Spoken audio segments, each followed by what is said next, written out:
Well, hello. Okay, so we're back to the test cross. Again, just a reminder, test cross always uses a homozygous recessive individual crossed with an unknown genotype that's exhibiting dominant traits. So this is just a review. Go back and look at it. If you didn't understand what I said, if you don't know if this tall giraffe, it's an extra tall giraffe. If you don't know if this tall giraffe is big D or big D little d, you gotta cross it a bunch of times with a dwarf giraffe. Like 20, 30 times, even though I know that's not how giraffe life cycles work. Just stay with me for a second. Or a plant. Whatever it is, you have to cross it over and over again with a dwarf so that you know for sure that you don't have any of these dwarfs. If you get even one dwarf, then you know it's got to be heterozygous because this little d had to come from somewhere. Okay? All right, we're moving on. Again, a test cross is of a single characteristic. You can't do this with multiple characteristics. You have to do it with one at a time. Dihybrid crosses. Mendel studied inheritance of two traits simultaneously. So basically he looked at yellow round, green wrinkled. So that's what we're going to do. We're going to figure out how to do a dihybrid cross. We did this in class, but we will do it again. I'm going to move myself around a little bit so you can see this. And we're going to use probability. We're not going to use a big giant Punnett square because that takes forever. Okay, so we have an F, we have this crossed with this, and we're going to see how he did that. These results crossed in the plants on the top left with yellow round seeds are crossed with plants having green wrinkled seeds, and the plants on the top right with yellow wrinkled seeds are crossed with the plants having green round seeds. So he took every phenotype and crossed them, and he got 9 to 3 to 3 to 1. And we'll see why that is. That's a pretty common genetic ratio, 9 to 3 to 3 to 1, when you have a dihybrid heterozygous cross. We'll see how that works. Basically, Mendel's fourth postulate is what we were talking about in terms of probability. It is independent assortment. So when we're thinking of the results of a dihybrid cross, the two crosses are independent. You're making two separate monohybrid crosses, and then you're looking at the probability of those. But they're not connected events. Every time you have a child, there's a 50-50 chance you're going to have a boy versus a girl. You can have 10 boys, and the 11th time that you have a child, 50-50 chance that it's going to be a boy again. Just like gambling, every time is an independent event. Every time you throw the dice, it's an independent event. So the two pairs contrast independently of each other. They are inherited independently. That's where we are genetically. I know that some of you have done more advanced genetics, and you know that sometimes that's not true. But for this case, where we're starting, independent assortment is true, and so we are therefore going to use the product law to get numbers at the end. So 3/4 times 1/4 gets you 3/16. We're multiplying, we're not adding.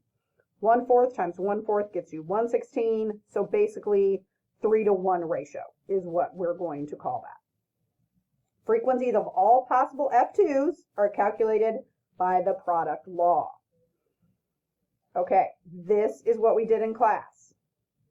I'm going to move it up here. Okay. So we know from our monohybrid cross, 3/4 are yellow, 1/4 are green. Of the yellow, 3/4 are round, 1/4 are wrinkled. So we're going to multiply those. 3/4 times 3/4 is 9/16. And we're going to multiply 3/4 times 1/4, 3, 3/4 times 1/4, 3, 1/4 times 1/4, 1/16. So you can say it's a 9 to 3 to 3 to 1 ratio. Okay. Dihybrid crosses. Mendel figured out this 9 to 3 to 3 to 1 ratio because he did a lot of dihybrid crosses, and that helped him figure out a lot of genetics that we know today. Independent assortment, a huge deal in terms of Mendel's fourth postulate, and helping him really understand genetics and the idea that each trait is inherited independently. You can have a tall father with blue eyes and a short mother with brown eyes, and you can end up tall and brown eyes, right? Those traits are not inherited together. So you don't inherit all of one trait and none of another. You inherit each characteristic separately. Independent assortment. We're not going to listen to those. You can feel free to listen to those on your book if you would like. Okay, so here's the giant Punnett square, which is not how we're going to do it, but it does help us see visually the 9 to 3 to 3 to 1 and what that would look like. But it's just so much easier to do it like this with fractions. Okay, just when I got you guys in a good place, we're going to do a tri-hybrid cross. Don't panic. It's really not that hard. So essentially, now we have 3 characteristics. Listen, I can give you this tri-hybrid cross and a multiple choice question. You can get it like that, right? If I cross this versus that, what are my offspring going to look like? What are they going to look like? Like this. Every time. 100% of the offspring, right? So you don't even have to worry about that. But now, here's all the possible. Now I'm going to cross my F1s. Yes, brothers and sister plants, they mate. Again, we're going to use a branch diagram. We're not going to try and do that with a giant Punnett square. It wouldn't even be possible. Okay, so don't panic. Take a deep breath. We know that our first is going to be 3/4 to 1/4, right? So we're going to put 3/4 are going to be big A, 1/4 is going to be little a. Of the big A's, 3/4 are going to be big B, 1/4 are going to be little b. We already know this. We've already done it. It's fine. Take a deep breath. Of the B's, we're going again. 3/4 are going to be big C, 1/4 are going to be little c. We're going to do that for the whole thing. We're going to multiply fractions, right? 3/4 times 3/4 times 3/4, 27/64. You can use a calculator. You can do it in your head. I don't care. It's not that bad. Take a deep breath. Again, you're just going to multiply your fractions over. Use a big piece of paper. Don't try and write really tiny. Key, put this very first one, if you're doing a try, really far away from this one. And then make a little branch. And make sure you have space here to get 4 lines in here. Okay? You can do this. And you're going to get a 27 to 9 to 9 to 9 to 3 to 3 to 3 to 1 ratio. Every time. When you do these kind of crosses with a heterozygous, right?